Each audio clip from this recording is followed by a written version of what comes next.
Parents have not interrupted our session. So once again, today's session will be mostly focused on the strain of the health system, both health system and mental health system during this war, but also leading up to this war. And then we will, of course, hear from Miri Eisin, our board chair, from her geopolitical perspective of the situation. So I am turning it over to Nadav, Professor Nadav Davidovich. Hi. We are in a very difficult days. My son is doing a gap year in Yerucham and Dimona. So they returned after yesterday, and probably some of them are going to be assigned to the Dead Sea because there are many that were evacuated again to the Dead Sea. We have these ongoing cycles, and let's hope for much better days.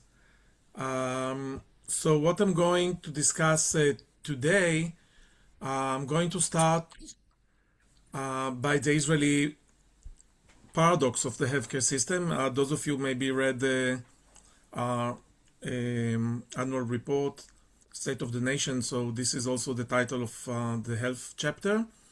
We'll give some data on what's going on now, and we sometimes saying in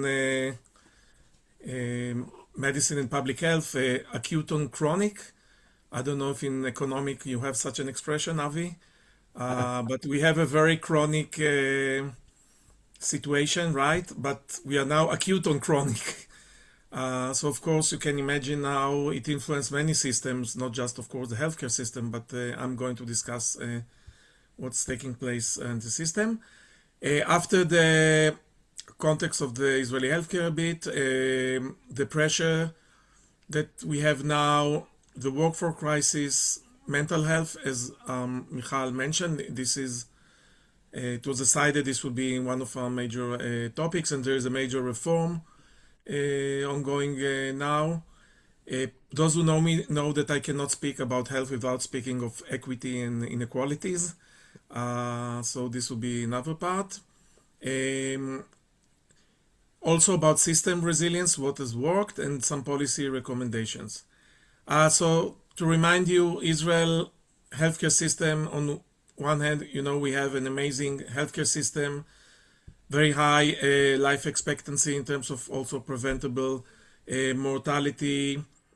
We have a national health insurance law that United States can only dream about, and I'm mentioning it again and again, and I think it's very important that it was enacted both by Likud and Labor Avoda Party together, and I think it's a symbol of how health, at least until recently, was not considered as a political topic like in the United States, for example, and I think it's a good sign, but unfortunately there are some very dangerous signals about it, like the idea of maybe leaving the WHO and some other things, reduction in vaccination rates, etc.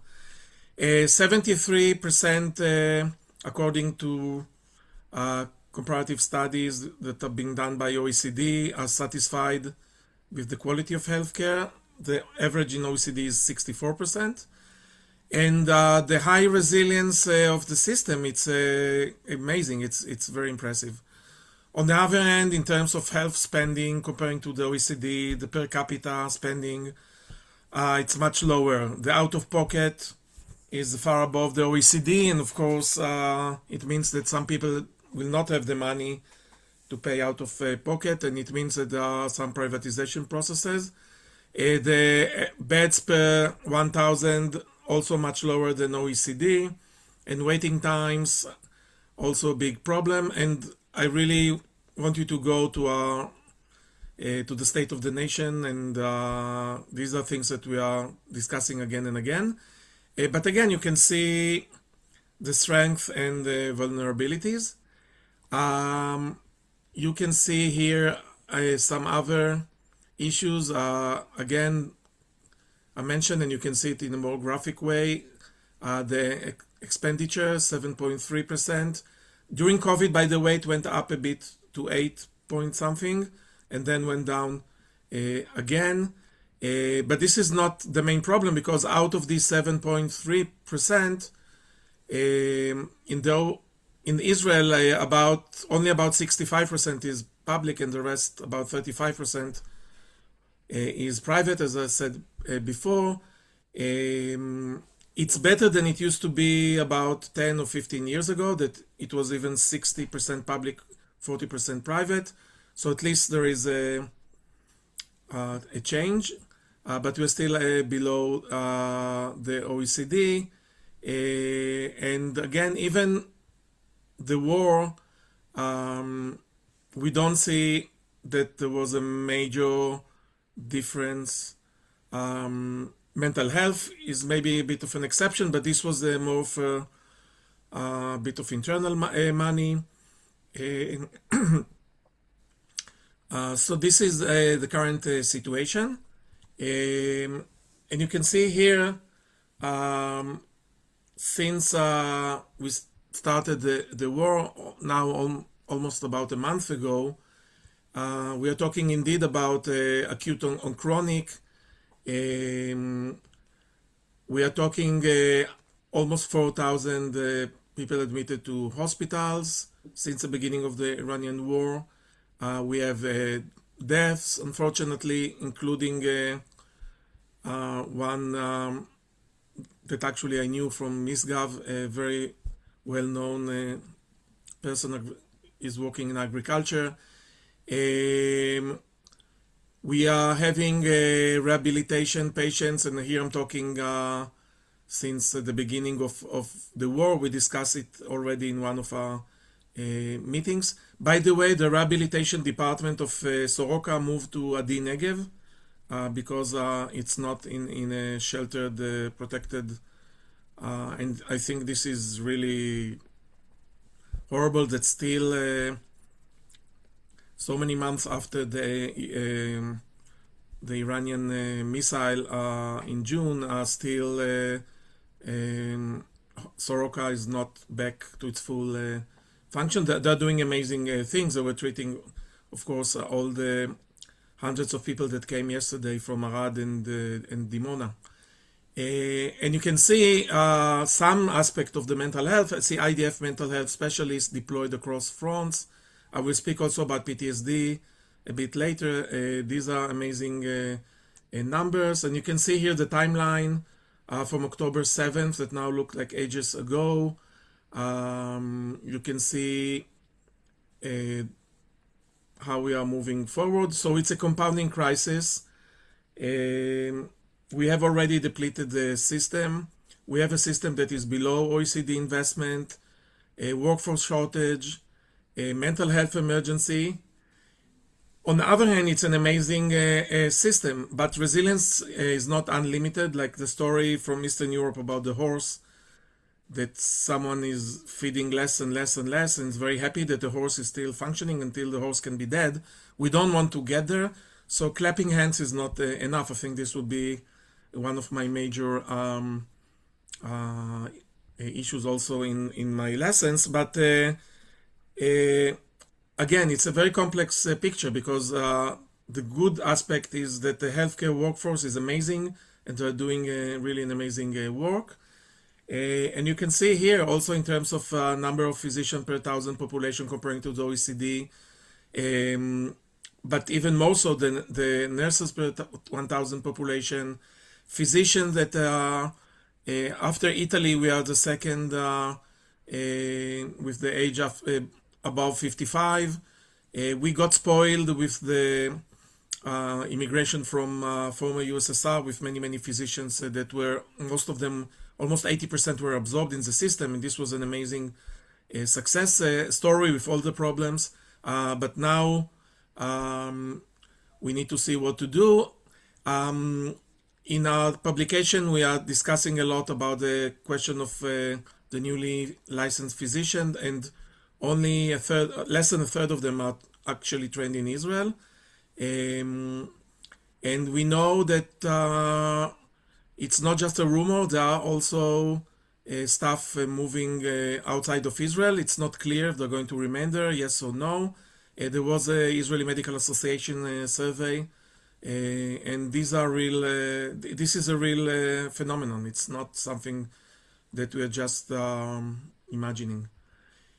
Okay, and you can see that this aging force, reduced foreign trained intake, war disrupt medical education, geographic maldistribution between center and periphery, burnout, all of this is something that we must take into consideration. And the Minister of Health is taking it into consideration. New medical schools were open and new programs for the periphery. Ilanot, for example, that it's for people mainly living in the periphery, that we know that if they are studying in the periphery and they are originally from there, the chances to stay there is 2 to 3 times more. We discussed already the issue of mental health, but here some data.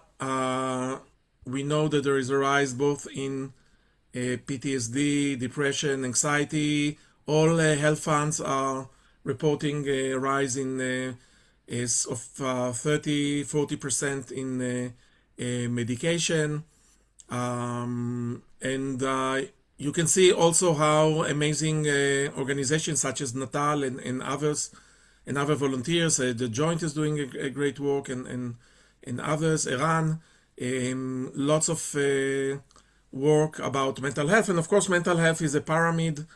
We discuss it in a different presentation now. Not everything is about psychiatry. On the bottom, we have everyday life, and we need to see how to train teachers, kindergarten teachers, to do the initial screening work. And here there's lots of investment by the government, but again, this is an ongoing tsunami, because what we see now with PTSD, PTSD can appear also years after the trauma.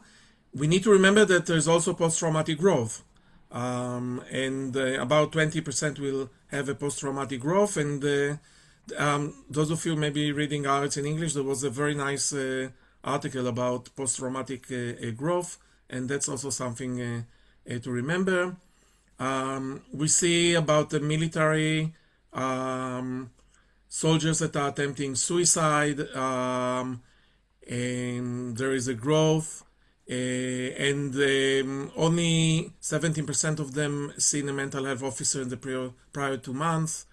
And we have a big issue of mental health that I'm going to discuss later. In the Taub Center, we are doing lots of studies, including in different age groups. We have the early life, the children and early childhood, but that's a big issue. I mentioned the question of equity. So Arab citizens made of 20% of the population, and it's an amazing fact. Many of you maybe are not even aware, and I think also we discussed it in one of our previous presentations. The Arab population is within the healthcare system is it's one of the best sectors of being represented. In terms of nurses, it's a very high rate. Physicians also growing, but we can take specific things like psychiatrists or clinical psychologists. There, the rates are very, very low. Also, other health professions, there's a waiting time up to 3 years to see psychiatrists in the Arab community. And also the Arab psychiatrist retirement wave is imminent. And of course, it's a society suffering, like many parts of Israeli society, from different aspects of trauma. I'm participating in the Israeli committee about coexistence within the Israeli healthcare system. Those of you know the work of Accord. They're doing an amazing work. During the war, we were doing simulation together with Rosanna about public health leadership. There's also the question of the geographic periphery. Near myself and some other researchers within TAB are now working on the question of the waiting time and how the different health funds are working on that. As I mentioned, physicians and other healthcare workers the rate in the periphery is much below a national average, longer specialist waiting times in most of specialties, but sometimes it's interesting, it's actually the waiting time is less, so it's more complicated. And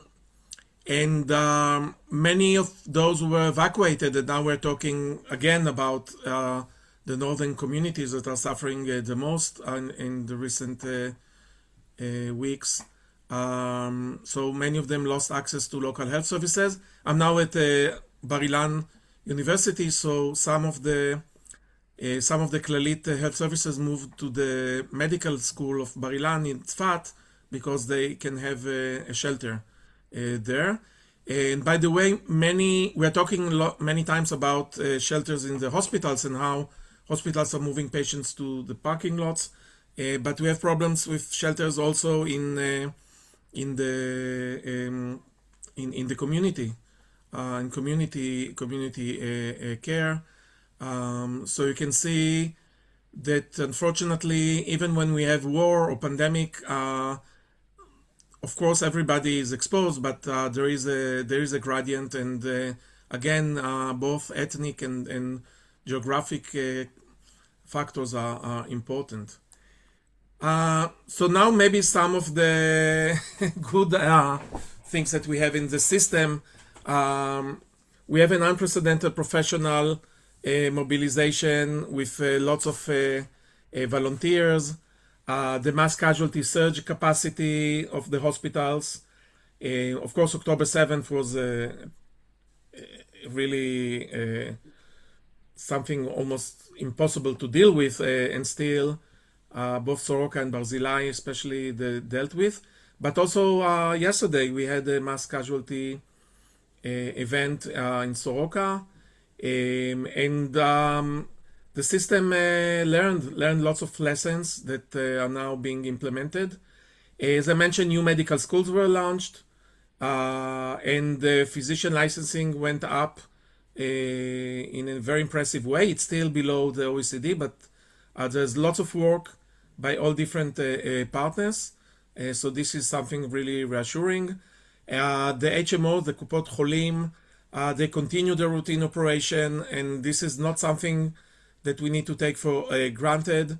Of course, the digital and telehealth services that during COVID, went through a boom. It's actually continued. The community mental health NGOs like Natal, Iran, Elem, there was a scale up, and the national mental health funding that it's about 1.4 billion shekel in order to have a workforce expansion, including psychologists, hospital upgrades.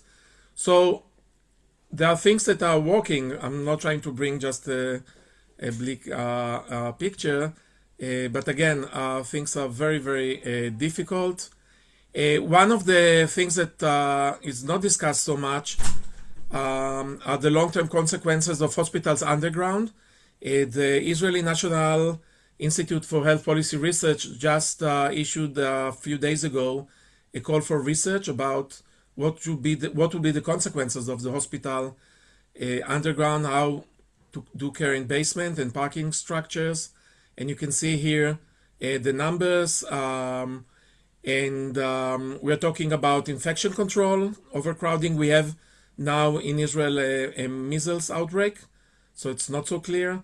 How to keep separation of clean versus contaminated equipment zones, issue of privacy, lighting.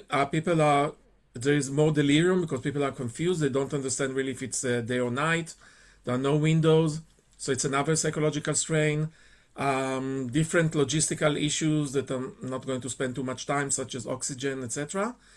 And again, here also lots of adaptations that you can see here, and the move to home hospitalization and community discharge. Clalit Health Services, they open in Rishon a sheltered place for the elderly.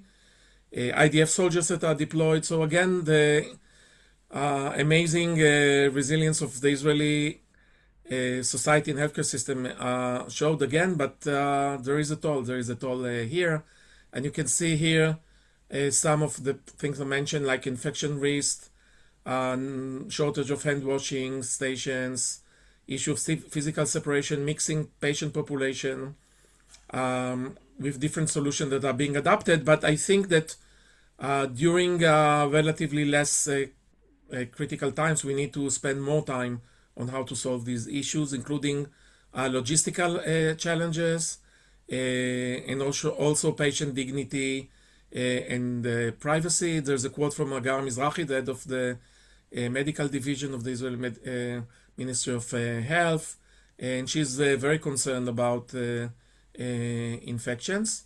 Nadav, because I know you have so much more interesting stuff to share with us, I just want to Yeah. hurry you along a little bit. 3 minutes, and I'm done. Okay. Um, so you can see here the rise in telemedicine and some of the implications. Again, amazing solution, but we need to remember the digital divide. Sometimes there is no formal protocol, so things also to improve. And the last issue, of course, I'm a public health physician, is the question of health promotion in wartime. I was just interviewed on channel Reshet Bet last Thursday about moving to nature. Like having a prescription for drugs, having a prescription to go to the nature. This is something that reduce both physical and mental stress. And you can see some of the challenges here about social prescription in wartime, equity, how to scale up NGA infrastructure, and these are things that we are involved in studying. And also, what is the meaning of resilience? My colleague, Dr. Stav Shapira, just had a critical op-ed in Ynet that resilience is not something that you can just use. You need to build it. And if people are not get all what is needed, finally it's not going to last forever. So these are the issues that we mentioned, the problems, and some of the policy recommendation. Health is part of our security and need to be taken like that also in the priorities. The issue of physician training in Israel, I mentioned it's moving up, but it's something we need to continue. Reducing geographic inequity and how to expand hospital infrastructure. I was part of the national planning for 2048, and we're still waiting for implementation. And you can see here other recommendation on mental health, about the Arab community, and then a National Trauma and Resilience Authority, something that we presented to different organizations in Israel. So just to conclude, resilience is not unlimited. This is from our report from Taub. Without sustained investment in health, achievements cannot continue. We must end this paradox.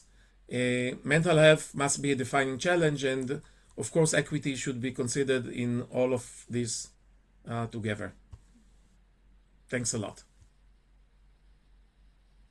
Super, very interesting and important, and hopefully these recommendations will definitely be shown and accepted one day in the decision making of the country. I'm going to turn to Miri, who will give her perspective on what's happening right now in our region.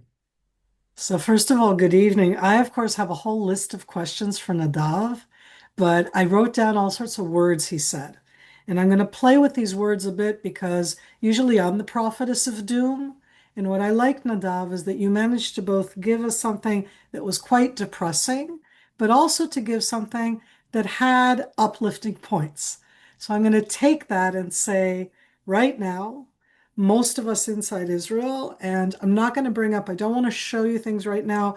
I don't want to bug anybody in that sense, but I'm going to read it instead because I have a feeling if I show it, like Ricky will never forgive me ever. But less than 24 hours ago, President Trump in social put out, if Iran doesn't fully open without threat the Strait of Hormuz within 48 hours from this exact point in time, the United States of America will hit and obliterate their various power plants, starting with the biggest one first.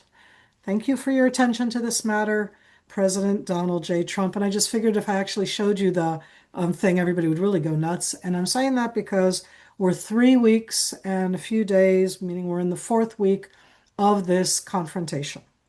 And militarily, it's a very clear aim with targets. And I'm even going to say with an end aspect, meaning the idea of going after and degrading and diminishing the Islamic terror regime's nuclear capability, missile capability, drone capability, their capability to both research and development, because they were developing their own different capabilities and then they would manufacture them.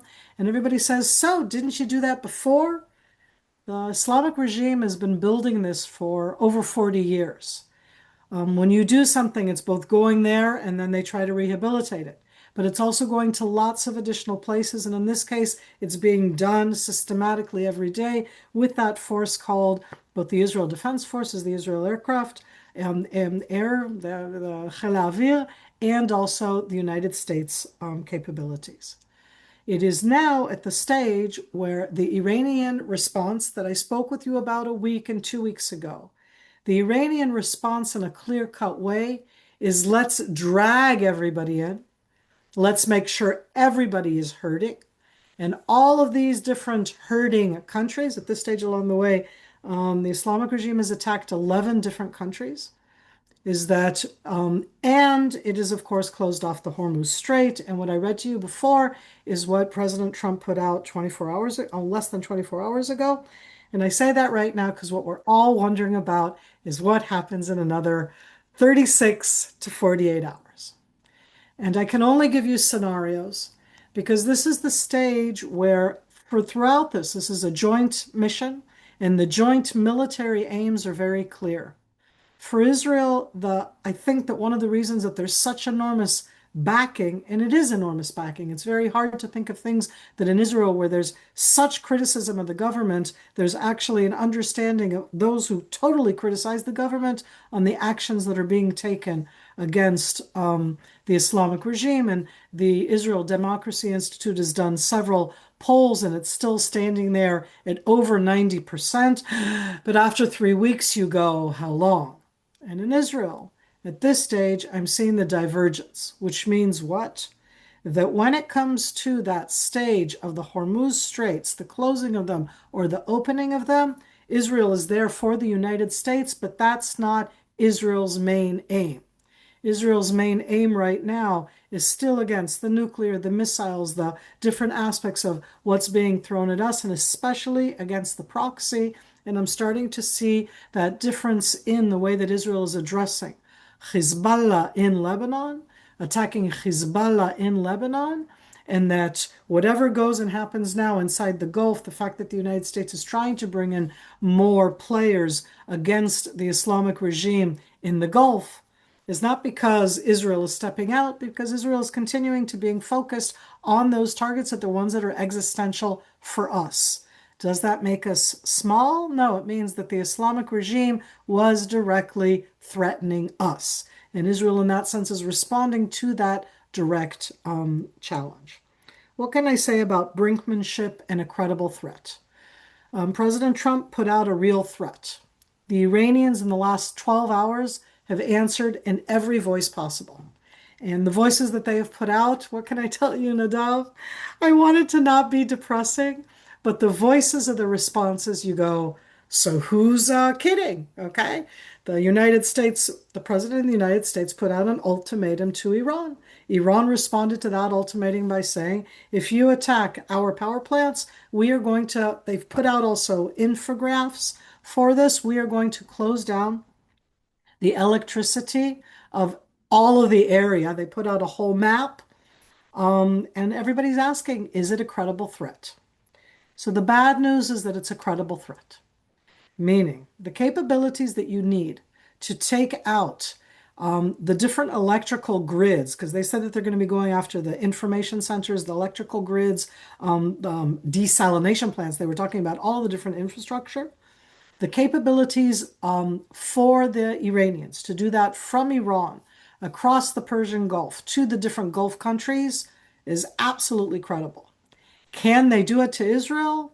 We're not just, I mean, none of the countries is just sitting and not going to respond, but because of the distance and the type of weaponry that you can use, short range across the Gulf, short range missiles, different types of drones, the different ways that they've been using until now, they'll certainly try to do something. I mean, I don't know if they're going to try. It's a credible threat, is what I'm trying to say. And the question really is, in this confrontation right now, I don't even think it's about who's going to blink first. I don't think that I can ever predict what the United States under President Trump will do. I absolutely think that it is a credible ultimatum, meaning the United States has built up the forces right now to be able to do what they're talking about doing. And I still think that Iran has a capability to execute the threat that they're saying. What will happen? We're going to wait another 2 days. I really don't know to tell you more than that. But I want to give you some hope. And when I say I want to give you some hope, what we're seeing right now is a very clear portion of the Islamic regime's war. I saw it with Hamas. I saw it with Hezbollah. I'm seeing it with Iran. And it means I need to project power because that's my raison d'exister, my raison d'être, the reason that I'm there. I am the resistance, okay? I have to project that power. And hand in hand with that is a victimhood narrative. And I'm watching both of them as they are going. Meaning over the last 3 weeks and 2 days, the Islamic regime has said that you cannot believe the list of lies, blatant lies, that they have sold in their information machine. And you go, yeah. And I go, those lies have caught on worldwide, including in the United States. Absolute barefaced lies. Propaganda, repeat it, repeat it, repeat it, repeat it, repeat it. Some people don't hear any other information and they accept it as such. And the reason I'm emphasizing that is because my lack of capability now, and I think of most of the people who are not necessarily looking right now at different things to be able to assess what will happen, is because we're very much feeding into what the Islamic regime is also feeding us. For a moment, I don't know if that's something that gives hope, but I am following Iranian lies. And they have lied about so many of the, I'll put it otherwise. They've sold lies about the destruction of Israel, the destruction of Tel Aviv, the killing of the prime minister, the amount, I mean, they've said until now that they've killed 700 US soldiers, that they've captured soldiers, that they've done an enormous amount of disinformation, absolute lies. And my challenge that I'm hoping is a hope in that sense is that what happened in 1967 was that most of the Arab states did not believe that they could ever be defeated that way. And they didn't believe the defeat happened. In 2014 or even in 2012, there was a stage along the way when Israel used for the first time our Iron Dome. And we saw that when Hamas fired rockets into Israel, Hamas thought that we were lying when we said that we had protected and that those rockets had not fallen in Israel. And I say now that I think that there is a gap in Iran where they believe their own lies. And when you believe your own lies, that gap is one that gives me hope. in the sense that I absolutely have said they have capabilities, but they are not acknowledging in any way everything that has been done to them. They are lying about what's being done to them. They're trying to project power. So they fired to Diego Garcia and they do all the different things that they do. But there's a difference between the fact that they have capabilities that have not all been destroyed and between the projection of power as they're doing so. So I know I kind of went in a different way from where I usually go. I too am also, it's not that I'm wondering, here I am sitting in Tel Aviv and wondering in that sense about what happens in the next 48 hours because the focus right now has gone from the Israeli front to the Hormuz front. And for all of our Taub people, us, Israel, we're in a direct war, both against Iran and Hezbollah joined in. And I'm saying that because I don't think that whatever happens when it goes to the Hormuz Strait and whatever develops there, that what's going to happen here is going to be hand in hand, meaning that up north, the confrontation with Hezbollah is one where when you take out again, that projection of power together with the narrative of victimhood that Hezbollah does as well, that we border Lebanon and we're going to border Lebanon at the end of this confrontation as well. And the changes on the ground, when you go against the capability of that kind of a regime, when you go against the capabilities that they hurt. No, it's like what's happening up north right now. My own existence in that sense of going a few more times makes it so difficult.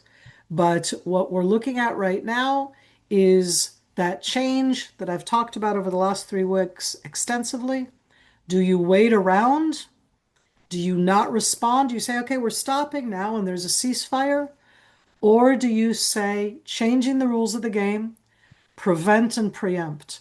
And it's two very different approaches. I personally am still on the prevent and preempt, even though I'm living in an impossible world, because I think that right now, the terror regime, together with the terror armies, the idea that they define the rules of the game today is one, it hurts me more, but I want us to continue in that sense because the degrading and diminishing at the end is an absolute one against their capabilities to be able to act against Israel. How is that for going all over the place on a Sunday night? I'll stop here. That was more than enough. A bit of philosophy and army strategics and Miri's values. So thank you for that. Very, very interesting, always. And always we learn something very new from your perspective. I saw that, Leo, we're going to open it up for questions for both Miri and Nadav.